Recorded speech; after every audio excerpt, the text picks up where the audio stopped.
Invitamos a constituir la mesa para la presentación del libro de Derechos Humanos, Buen Vivir y Educación, a la compiladora especialista Gladys Estela Nois,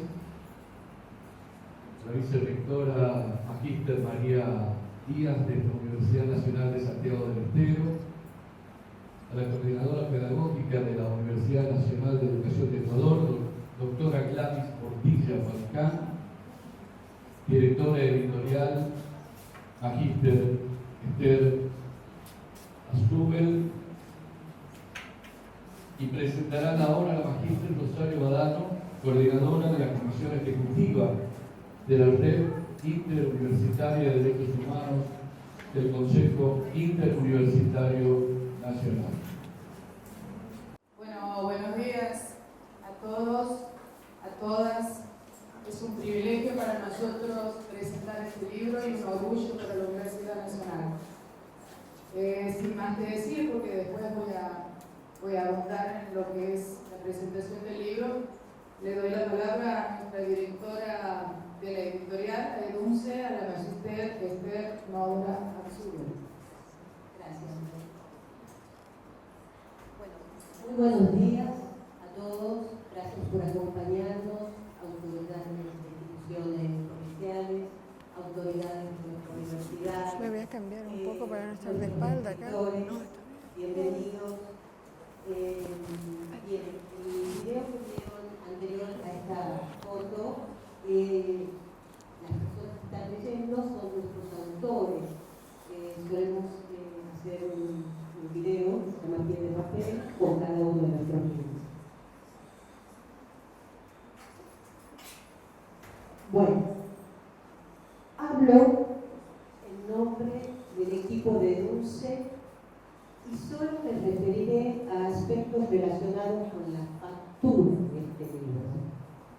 Es decir, voy a remitirme a él como la materia que canaliza la palabra escrita y así hace tangible y perdurable el pensamiento, la investigación, el conocimiento. En el caso que nos convoca, como se sabe, se trata de enfoques y visiones en torno a problemas sustanciales de lo cultural, lo social, lo político, como son los derechos humanos, el buen vivir y la educación. Y de eso nos van a hablar Rosario. Parece banal en un espacio académico hablar del libro como un objeto, porque es el elemento cotidiano de circulación, constituye la herramienta de trabajo que manipulamos, que llevamos en nuestras mochilas, que sacamos de la biblioteca, marcamos anotaciones en sus márgenes, prestamos o reclamamos su devolución. Un objeto decididamente naturalizado en nuestras vidas de estudiantes, docentes o investigadores, sobre el que ninguna pregunta cabe fuera de la que el contenido de lo allí escrito pueda suscitar. Queremos destacar que, como integrantes de la institución y en nuestra condición de seres sociales, también a nosotras el contenido nos interpela, pero ese es un tema editorial que en otras presentaciones y oportunidades he tratado en forma extensa y exclusiva. Hoy elegí solamente señalar la diferencia entre las propuestas que regularmente llegan a la editorial y esta que celebramos hoy. Contarles en el desarrollo de esa diferencia cómo se armó esta obra. Generalmente, la propuesta de publicación en una editorial universitaria proviene de un individuo o de un equipo de investigación. Uno o varios han trabajado un tema cuyo resultado se escribe y adapta al formato libro. Y esto lo digo entre paréntesis. Considerando que la publicación es el paso natural que debería siempre proseguir la construcción del conocimiento, porque si no, ¿cómo se lo difunde? Entendemos como editorial que el libro nos permite cumplir el compromiso asumido de difundir el aporte de la universidad pública a la sociedad en su conjunto. Entonces, sí, hay que estudiamos el interés y la adecuación del tema a nuestras colecciones, a nuestra política editorial. Pero luego viene la tarea de la que quiero hablar. A saber, ¿qué hacemos nosotros? Enviamos a evaluar los contenidos a especialistas, asesoramos a los autores y a las autoras en el pasaje de la tesis al libro, pasamos el escrito a correctores, mediamos entre escritores y correctores, editamos el material con la aprobación de sus autores, maquetamos, examinamos y enviamos a revisar la galera, la primera, la segunda, e imprimimos.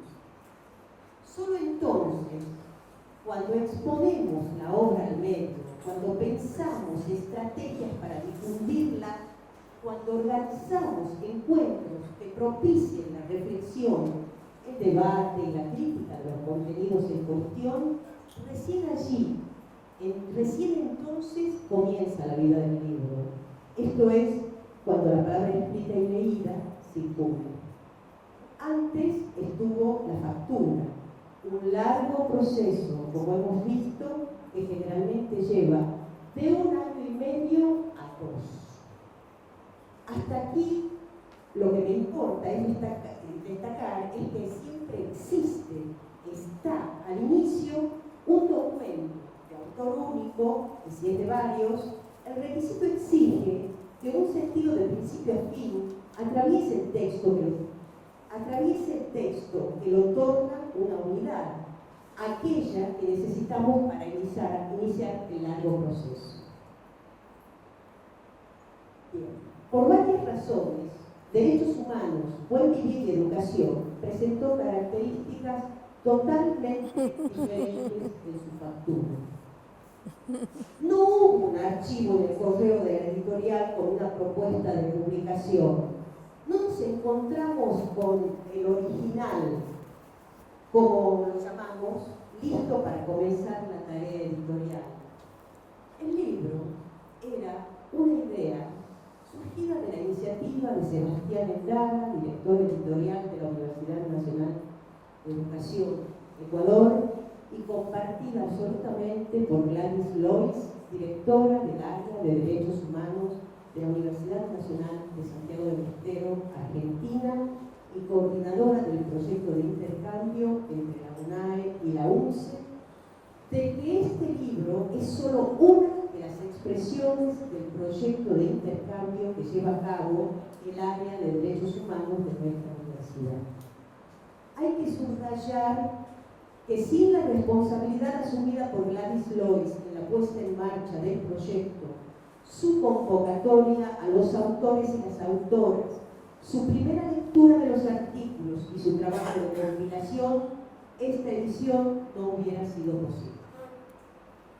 Los autores y las autoras, provenientes de diversos espacios académicos, nacionalidades y activismo social, se constituyeron un colectivo en el mismo momento que se incorporaron al proyecto. Técnicamente, para la editorial fue un tanto distinto. Debimos adecuarnos a los tiempos de la entrega de cada artículo, lo que significó un modo de integrarnos a la participación y, en cierta medida, al acompañamiento del armado de ese original. Hay que agregar que la tarea, como era de esperar, presentó la complejidad inherente a un texto con múltiples estilos de escritura y, además, modismos propios de los lenguajes de origen, lo que resolvimos respetando la pluralidad de las presentaciones, pero exigiéndonos a la vez sostener en la medida de lo posible la homogeneidad necesaria que le otorgue unidad a la edición. Otra distinción respecto del común de nuestras publicaciones es la factura compartida. Este libro es el primero que coeditamos. Para garantizar el éxito éxito de un trabajo con tales características, y este punto aplica a cualquier tarea, se requiere acuerdo, consenso y adecuación, que en este caso particular remite a parámetros gráficos de estructura y edición que varían según las diferentes lógicas de ambas editoriales. Hemos estado de la corrección de los originales, hemos mediado entre cada uno de los autores y las autoras y el corrector, y nos preocupamos por entregar a la UNAE, quienes eran los responsables de la maquetación, un texto editado de forma tal que plasmara en su materialidad lo que los contenidos del proyecto postulan, un aporte solidario. Por último, cabe destacar que este libro tiene una diferencia añadida respecto de todo nuestro fondo editorial, en términos de tiempos de factura, de tiempos de edición. El último artículo nos fue enviado en junio de este año. Quiero decir, recién entonces tuvimos un original completo para captar su dimensión como totalidad. Y el 5 de noviembre la maqueta entró a imprenta. Para entonces un récord de edición, nunca lo hicimos antes, 5 meses. Teniendo en cuenta que el trabajo restante, capacitaciones, continuidad de participación en ferias, actividades de difusión, publicación y presentaciones, en síntesis, la continuidad del trabajo consciente de la editorial no sufrió ningún corte. Fue un arduo, complejo y meticuloso trabajo de los múltiples agentes involucrados, un ir y venir de correos constante ante la demanda natural y necesaria de ajustes. Ahora sí, ya materializada la idea y reunidos para celebrarla, quiero expresar en nombre de la editorial que nos complace tener coeditores de la talla de nuestros colegas, con quienes ya iniciamos conversaciones, es decir, comenzamos a soñar nada más con nosotros, nuevos proyectos editoriales. Estamos orgullosas de haber podido realizar la edición, no obstante el escaso tiempo para llevarla a cabo. Felicitamos a la Cátedra de Derechos Humanos por sus 16 años de existencia y a la directora del área de Derechos Humanos de la UNCE por su actuación en el convenio de intercambio. Nos honra pertenecer a una universidad pública, gratuita, laica e inclusiva como la UNCE, y haber aunado esfuerzos y principios con otra universidad latinoamericana como la UNAM. Agradecemos a los autores y las autoras de este libro haber enriquecido nuestro fondo con su aporte comprometido, con el cual nosotros también nos identificamos como equipo editorial. Agradecemos como equipo la mano extendida de nuestros compañeros de la Subsecretaría de Comunicaciones, UNCTV, SECOMI, Área de Diseño, FEDE, si me escuchan, y Radio Universidad, por su incondicional colaboración en la difusión de nuestras publicaciones. Agradecemos al ingeniero Héctor Rubén Paz, a la magíster María Mercedes Díaz y a la licenciada especialista Gabriela Moyano, nuestras autoridades, por impulsar y acompañarnos a afrontar desafíos y dejarnos ser. Marca este encuentro, además, para expresar la esperanza de un momento social en el que la educación, la ciencia y la tecnología y la salud, entre otras, recuperan su espacio natural del que nunca debieron haber sido despojados. Muy bien, Aushubel. ¿Qué te parece si va ella, que articulista, yo y cerramos, que son la autoridad? Sí. Muchas gracias, Esther.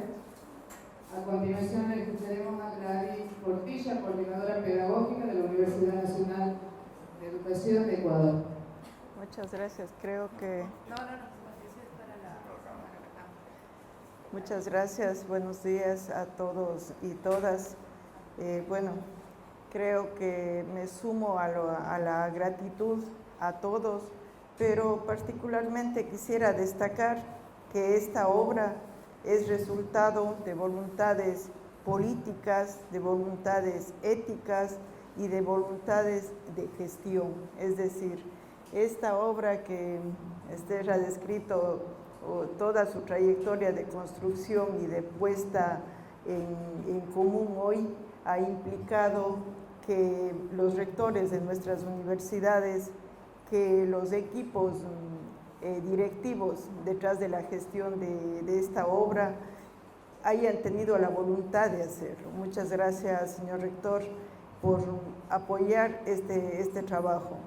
Muchas gracias, Gladys, por esa excelente gestión de hacer posible que estas diversas formas de pensar, estas diversas formas de abordar estas temáticas tan complejas y tan amplias en sí como son derechos humanos, buen vivir y educación, y ponerlas en articulación, en sentido de convergencia, es una tarea realmente desafiante, pero sabemos también que este liderazgo impresionante de Gladys en esta obra no habría sido posible sin la capacidad de pensar que las universidades podemos entrar en relación de cooperación y en este sentido de unidad latinoamericana.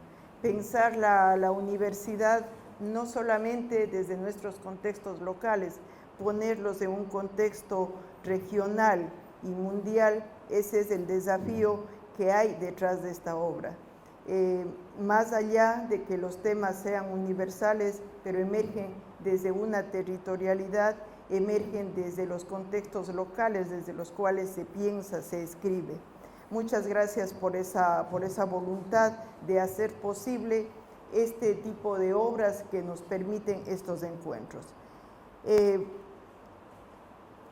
Invitar a varios autores a que desde sus propias lógicas, desde sus propios contextos, pensemos, escribamos sobre derechos humanos en relación con el buen vivir, y esto desde la educación, que deviene como en tareas propias de las universidades, es un desafío que, por el solo hecho de haberlo intentado, creo que esta obra tiene gran valía y seguramente contribuirá en algunos sentidos a que nuestras universidades, a que nuestras comunidades educativas en general puedan encontrar allí lo que creo que hemos procurado como autores y como universidades, que es buscar en estas hojas, en estos pensamientos, poner en valor y poner en cuestión epistemes, de las cuales también se derivan éticas, estéticas, praxis, que nos ayuden a pensar desde otros marcos. Pensar la educación, pensar el buen vivir, pensar los derechos humanos como paradigmas únicos, creemos que es lo que nos ha llevado a escribir. Poner en cuestión justamente aquellos paradigmas que nos pueden incluso en algunos momentos llevar a pensar que el paradigma, la cosmovisión que hay detrás de derechos humanos, que es una cosmovisión tal vez antropocéntrica por naturaleza, pensar desde una cosmovisión, desde un paradigma del buen vivir que se manifiesta como una cosmovisión biocéntrica, no son excluyentes, son más bien complementarios. Es la vida humana y es la vida en un contexto natural y en todas sus expresiones las que se encuentran, se convocan, y como educadores, que es lo que sabemos hacer, ya sea desde la formación de maestros como es la vocación de la UNAE o de la formación de todos los otros profesionales como UNCE, pues es lo que sabemos hacer. Y pensar la defensa de la vida humana y de la vida en todas sus expresiones y manifestaciones, creo que este libro, esta obra, es una excelente provocación, un pretexto para pensar a partir de estas hojas. Creo que en estas hojas, por mucho esfuerzo que hayamos hecho los autores, pero si no provocan otras formas de pensar, si no nos llevan a poner en cuestión estos marcos epistémicos, racionales, éticos, estéticos, creo que no sería de tanto valor esta obra. Esta obra creo que es una provocación para pensar desde allí. También pensamos como educadores, como universidades, creo que también es un gran momento para pensar que estos otros marcos para el pensamiento, para la praxis, también implican otras pedagogías, unas pedagogías que sean inclusivas, incluyentes, decoloniales, no patriarcales, entonces por ello interculturales, donde la diversidad se encuentre en una lógica, siguiendo a Boaventura de Sousa, de celebración de la diversidad, donde la diversidad sea vista como una oportunidad para pensar desde otras perspectivas.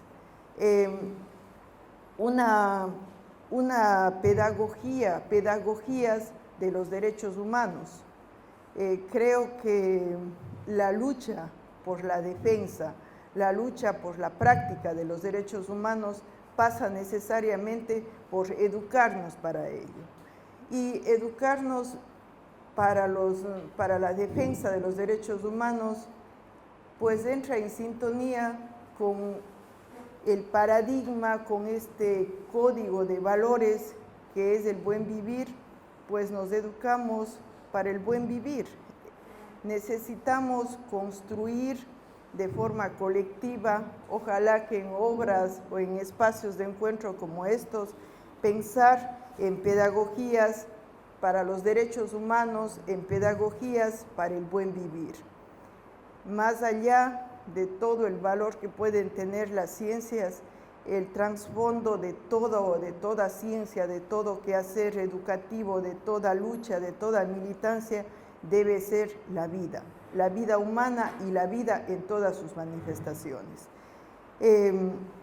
Por tanto, creemos que esta obra aporta en esta iniciativa que ojalá se vuelva un cuestionamiento constante por la necesidad de educarnos para la defensa de los derechos humanos, que se traduzca en una defensa del buen vivir. Quisiera cerrar mi intervención con una cita de un texto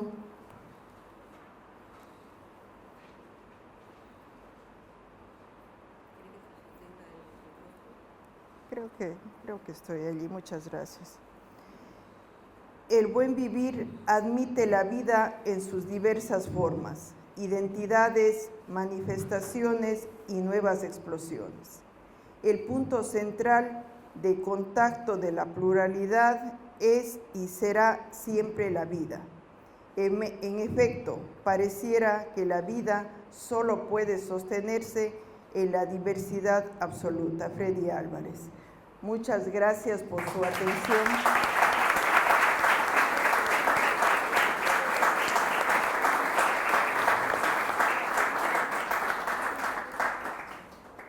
Quiero manifestar mi particular agradecimiento a nombre de mi rector, a nombre de la Universidad Nacional de Educación, nuestra profunda gratitud por haber creado aquí en la UNCE un espacio para conformarnos. Nuestros chicos están de lo más felices, de lo más agradecidos por haber tenido la oportunidad de compartir con ustedes convivir con ustedes en las aulas, en las comunidades, por vivir en Santiago del Estero. Muchas gracias, señor rector, y a quienes han hecho posible que nuestros chicos y todos los que a través de esta experiencia hemos compartido este espacio.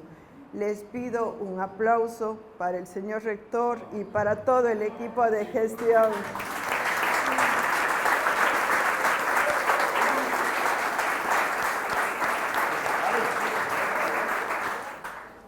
Muchas gracias, Gladys.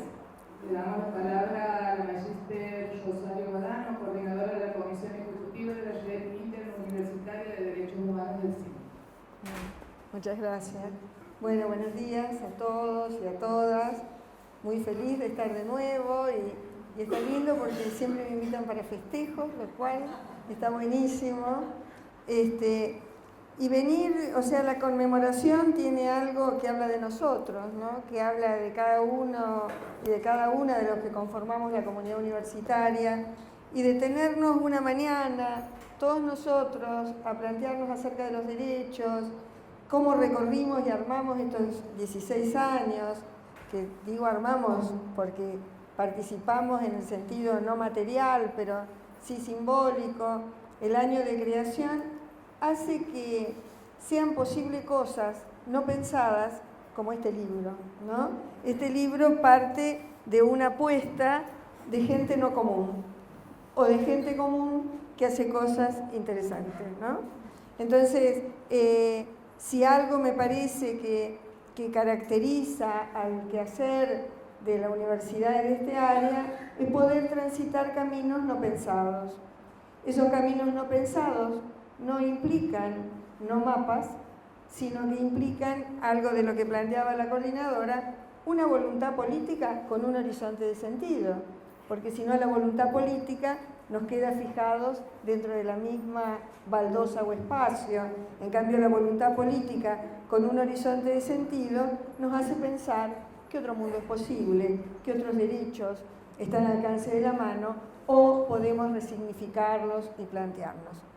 Bueno, yo no sé, después de toda esta cosa que se ha hablado, ¿qué podré decir yo? Que me hice imprimir el libro y bueno, lo tengo que leer en papel. Me lo mandaron, me lo mandaron en cosas, lo tengo que, ven, lo leí como buena maestra, leí el libro, es un libro encantador, es ágil, es un libro que nos propone diferentes tipos de entrada.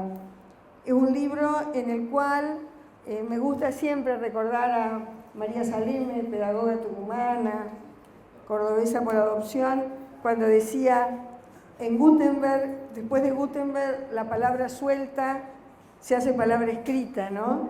Pero esa palabra escrita no se cierra, sino que sigue abierta y cobra una vida adentro del libro, ¿no? Y acá me parece que hay mucha vida, mucha cosa intensa. Yo quisiera referirme apenitas a decir que trabajar colectivamente es una cosa muy difícil. Por eso es muy difícil sostener democracias que vayan más allá de la representación de la democracia.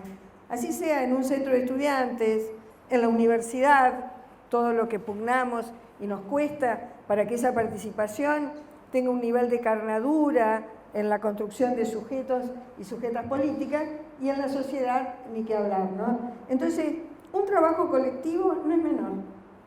Es un trabajo que quienes trabajamos con esta cuestión que decimos, qué bien la diferencia, qué interesante, que no es cacofónico, no toda la gente repite lo mismo, es una cruzada. Es una cruzada que es necesaria y que es interesante, pero que exige de una artesanía de tiempo y esfuerzo que yo quiero destacar acá, ¿no? Es cierto que se encontraron un grupo de ideas. Ese grupo de ideas, digamos, cohesiona, plantea un nudo central sobre el cual hablar.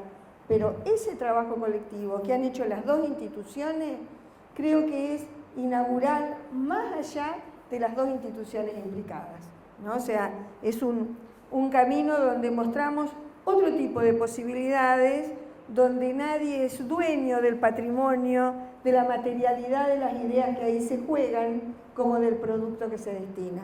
Sobre eso no quiero dejarlo, o sea, coedición, y bueno, nos juntábamos, veníamos, no. Eso, a quienes trabajamos en este campo, sabemos que eso tiene una cantidad enorme de cosas, ¿no? Yo lo que alcancé fue hacer algunas notas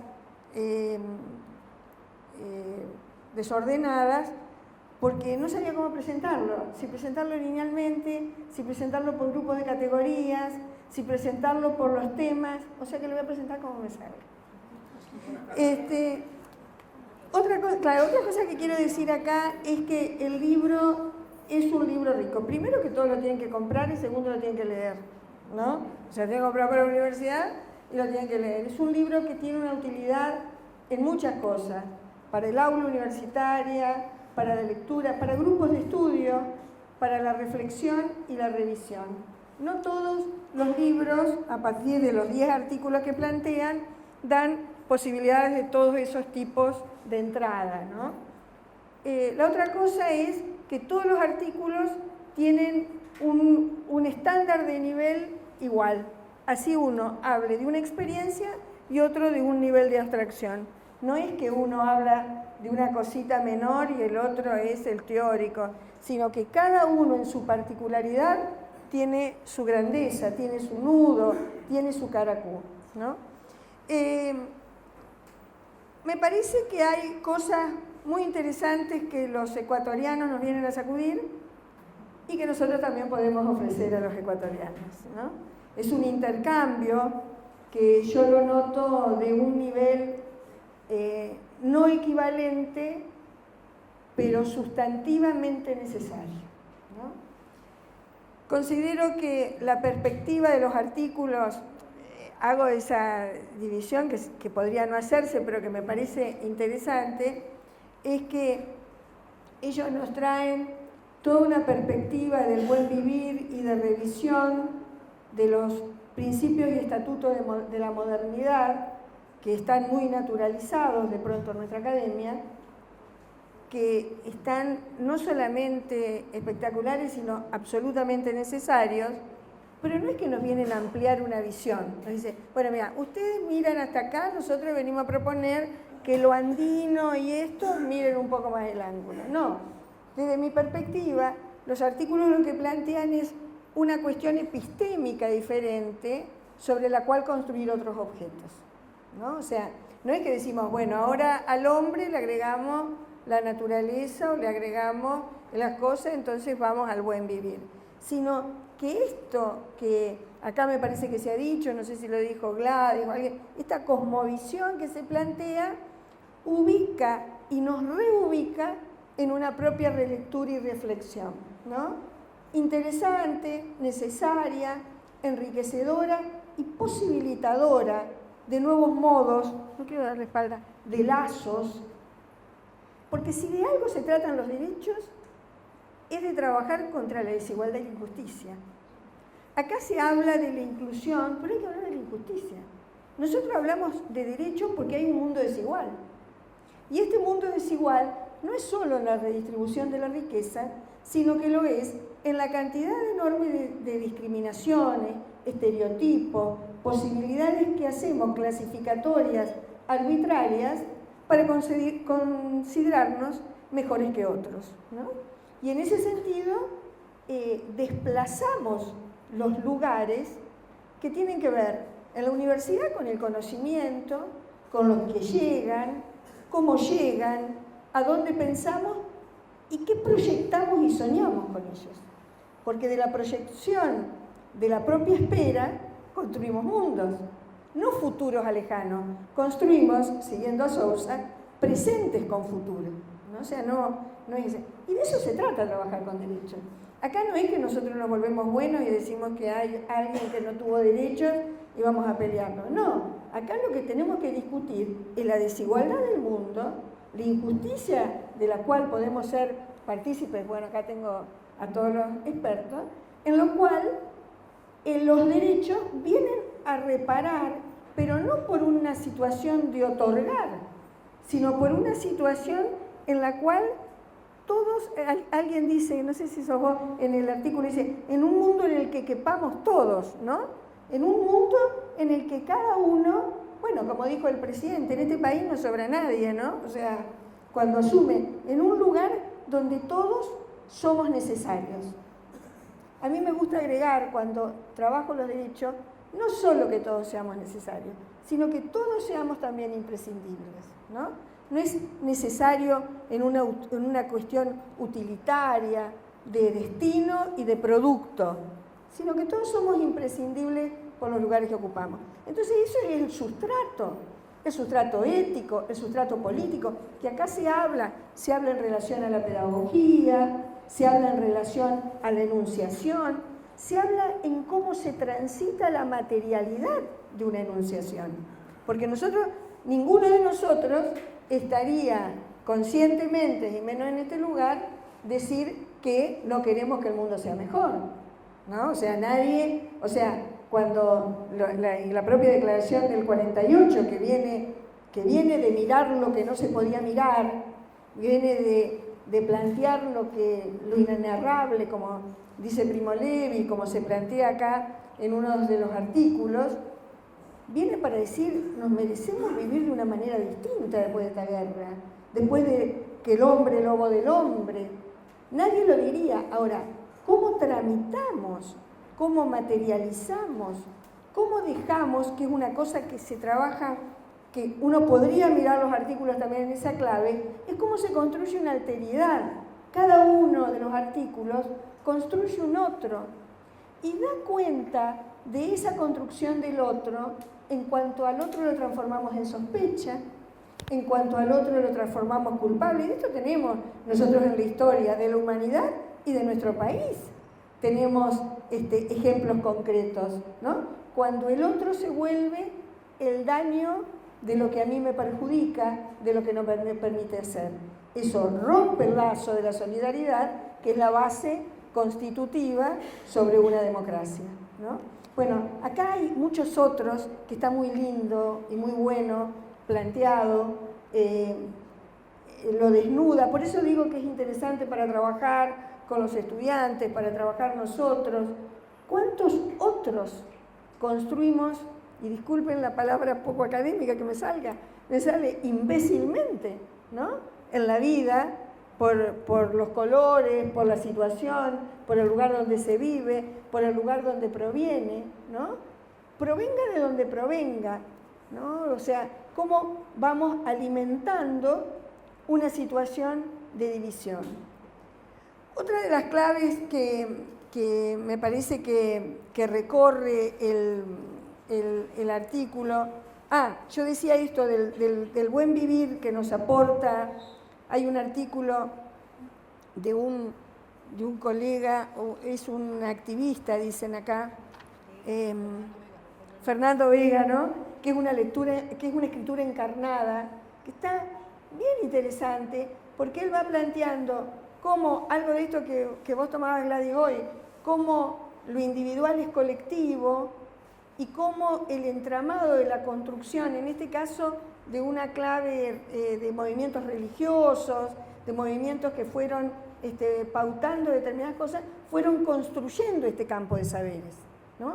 No un campo de saberes por fuera, no un campo de saberes de afuera, no un campo de saberes comprado, sino un campo de saberes que él dice también tenía mucha ingenuidad, también tenía mucho de utopía, pero nosotros fuimos creciendo en esa mirada, fuimos pudiendo reflexionar sobre por qué los indígenas nunca fueron los últimos en poder que se les restituyan los derechos y se puedan ser apropiados. ¿Cuáles fueron todos esos caminos que nos hicieron a todos pensar de que no era posible y quedaban fuera, ¿no? Entonces, hay en todos los artículos, me parece, un proceso de autorreflexión sobre el campo temático que se toca. El campo temático que se toca, todos lo sabemos, es complejo, interdisciplinar, interseccional, etcétera, etcétera. ¿Qué me parece a mí que aportamos nosotros? Aportamos una reflexión sobre la dictadura y sobre la enseñanza que está muy buena para ser mirada en una clave no de narración, sino en una clave de cómo nos constituimos de esos sujetos que fuimos a estos sujetos políticos y sujetas políticas, ¿no? Entonces ahí está todo el trabajo bien interesante que hace Malena, que hace Cariaga, que hace otras colegas, 2 colegas jóvenes me parece. Ah, ¿viste? Muy bueno, 2 colegas jóvenes que hablan sobre la reparación subjetiva del juicio, que está en el episodio del juicio, que está la reparación de esto que se dice que existe, que existió o no existió como verdadero porque hay una justicia que la proporciona, a esto que se dice, lo saca del lugar de la verosimilitud para ponerlo en un lugar de verdad, pero también lo pone en un tejido social, o sea, el individual de la testigo-testigo, pero de la reparación del testigo del tejido social. Y a mí me parece que ahí sí tenemos nosotros para compartir y trabajar, no porque la tengamos clara, sino porque hemos transitado el camino, porque podemos acompañar, ¿no? O sea, nosotros seguimos aprendiendo, por ejemplo, todo lo que se plantea del acompañamiento de las víctimas, que también fuimos aprendiendo que estar al lado era importante, no sé si para qué era, pero había que estar al lado, había alguien que necesitaba. ¿Y qué necesitaba? Poder decir, poder hablar, poder enunciar, ¿no? Y a mí me parece que todo ese trabajo que ustedes hacen entre una situación subjetiva y una más estructural es un aporte muy interesante que nosotros podemos intercambiar y que también, digamos, es objeto de enseñanza, ¿no? Otro capítulo que es el que, bueno, que es mi canción, que es la pedagogía, ¿no? Pero todo el tema de la enseñanza, que, bueno, la de feminismo está muy buena, esta de Lidia Solís Carrión, ¿no? que va a plantear todo lo que ocurre, e incluso es interesante cómo va viendo el sistema educativo en clave femenina, ¿no? Que va pasando, que nosotros tenemos una feminización más temprana, de pronto en el sistema que los ecuatorianos, pero cómo lo va planteando a esa feminización y a ese lugar de la mujer. Y ahí también me parece que está interesante para los universitarios poder pensar el tema de la justicia cognitiva y de las violencias epistémicas que tenemos al interior de nuestras universidades en clave de género. Porque nosotros no pensamos, pensamos en las paridades, pero no pensamos en los contenidos de enseñanza en esta clave de género que ejerce una violencia epistémica sobre los saberes, sobre los ejercicios profesionales, sobre los modos de entender lo social, lo forestal, lo educativo, que sigue siendo patriarcal, ¿no? Hay una revisión de los contenidos, no me estoy refiriendo a plan de estudio, me estoy refiriendo, que también me podría referir, pero sí, a las perspectivas de conocimiento que seguimos reproduciendo. Y eso me parece interesante, ¿no? Lo ligaría a eso, a lo de los contenidos patriarcales, con el tema de justicia cognitiva ligado a una pedagogía, tomando lo que planteó Gladys, una pedagogía de la diversidad, de la inclusión inclusiva, como ella plantea, pero una pedagogía que pueda revisar que todos tenemos ese derecho a conocer y aprender también en otra clave, no en mi clave, en mi propia situación, ¿no? Entonces, de acá podríamos hacer una lectura a los universitarios de lo que nos plantea esto, que tendría que ver con el género, que tendría que ver con la historia, que tendría que ver con el paradigma y el tema de la enseñanza en cuanto posibilidad de legado, pero no de un legado cerrado, sino un legado que se revisa. Y a mí me parece que está interesante tanto lo de José Luis como lo de Freddy, en el sentido de los acicates que nos ponen como para poder estar viendo críticamente cuestiones que tenemos absolutamente naturalizadas y que reproducimos sin más, ¿no? O sea, hay un punto de que podemos comunicar criticidad de una manera normalizada. Creo que estoy siendo clara en esto o intento ser clara en esto que digo.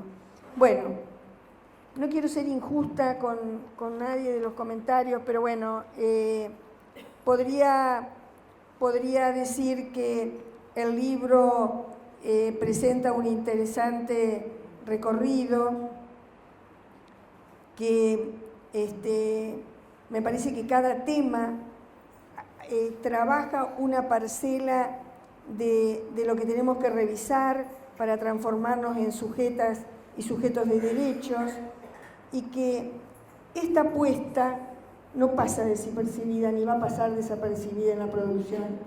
Es un tema muchas veces marginal, el tema de los derechos humanos, aunque en determinados momentos sea cool, ¿no? O sea, tanto es marginal como cool, porque tengo alguien que está o que vino o que pasó. Me parece que en esa tensión entre marginal y cool, acá se le está dando una disputa en el ámbito académico de algo que tiene entidad, que tiene fundamento y sobre todo que tiene futuro. Muchas gracias.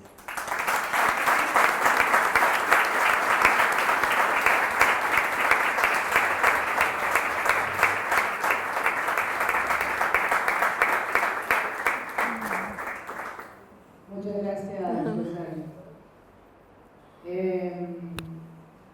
El dilema de Rosario era cómo presentarlo al libro y mi dilema en realidad pasaba cómo leerlo. Cuando Gladys Lois me convoca a esta presentación, Derechos Humanos, Buen Vivir y Educación, yo he pensado que no era un libro más. El libro Derechos Humanos, Buen Vivir y Educación es un resultado de un proceso de articulación. En realidad hay un encuentro entre dos instituciones que desde una perspectiva, como es Derechos Humanos, y desde otra perspectiva, otro paradigma, como es Buen Vivir, dan o deciden dar vida a esta obra escrita, que en nuestra historia institucional es un hito porque es el primer libro coeditado binacional. Creo que este libro constituye una instancia única y una oportunidad para colocar o para poner en la palabra escrita eso que discurre, me parece, en la sensibilidad de sus autores, de sus autoras. Porque en realidad no se trata de descripción de historias o descripción de resultados o reflexiones, sino que en cada palabra que uno encuentra en este libro se resalta el pensamiento, resalta el saber, resalta el conocimiento, pero también la emoción. Creo que mi dilema de cómo leerlo pasaba por el hecho de que por mi función, por mi disciplina, siempre estaba orientado a los capítulos que hablaban de derechos humanos vinculados a la educación, a lo institucional, y supongo que es por la lógica en donde estoy presente hoy, en donde el planteo y replanteo de conceptos institucionales que nos atraviesan es cotidiano. Y particularmente a mí este libro me deja más preguntas que respuestas, lo cual para mí es sumamente importante, porque a lo mejor porque la aventura de la escritura, tal como lo plantea Gladys en el prólogo, comienza con una pregunta.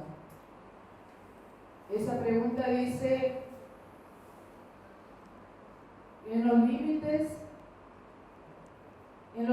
de qué orden nos siguen faltando los derechos humanos? Y uno encuentra en los artículos diferentes márgenes. El planteo desde Buen Vivir, el planteo desde derechos humanos, el planteo desde educación, el planteo de de otros autores, me acuerdo de aquí de José Luis Rosso, nos plantea justamente eso, pero no solamente porque vamos a encontrar respuestas en los artículos, sino que en realidad hace todo lo contrario, es colocar y poner en cuestión conceptos que nos deberían interpelar como institución, que nos movilizan no solamente desde la historia de los autores, sino desde nuestra propia historia, porque así como los autores escriben desde sus historias, los lectores también lo hacemos desde la nuestra. Entonces, yo voy a resaltar 3 capítulos, pero no porque considere que sean los más importantes, sino porque creo que son los que mayor interés han generado en mí. Dice Gladys Portilla, la educación como derecho humano involucra el deber de educar en derechos humanos. Y si hablamos de educar, hablamos de pedagogía. Entonces mi pregunta es, si la pedagogía nos puede dar respuesta a un educar desde la perspectiva de derechos humanos o desde la perspectiva de buen vivir. Y entonces institucionalmente me pregunto cómo constituirlo, cómo construir colectivamente ese modelo pedagógico desde una perspectiva de derechos humanos.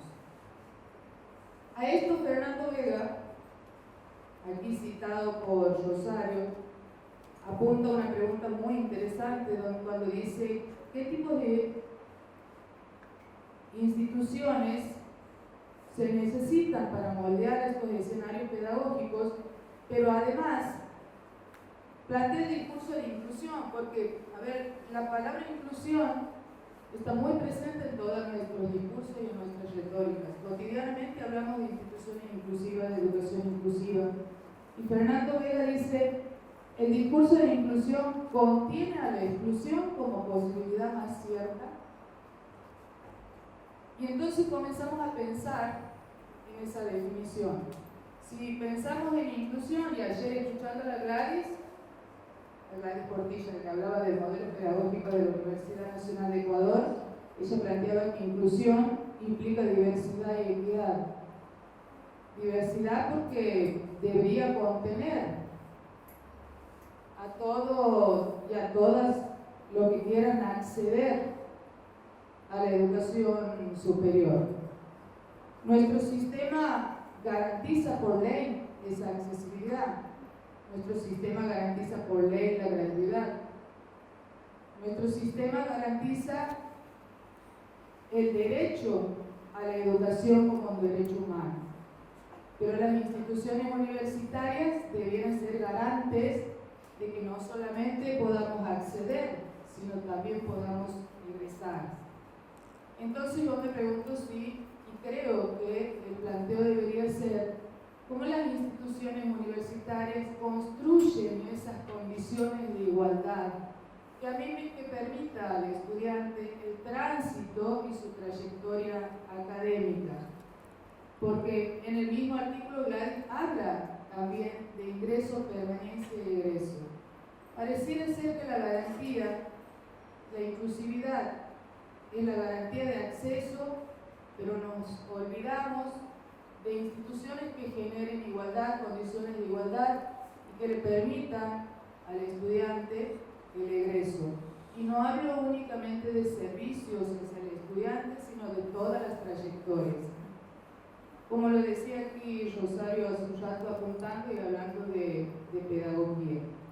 Entonces,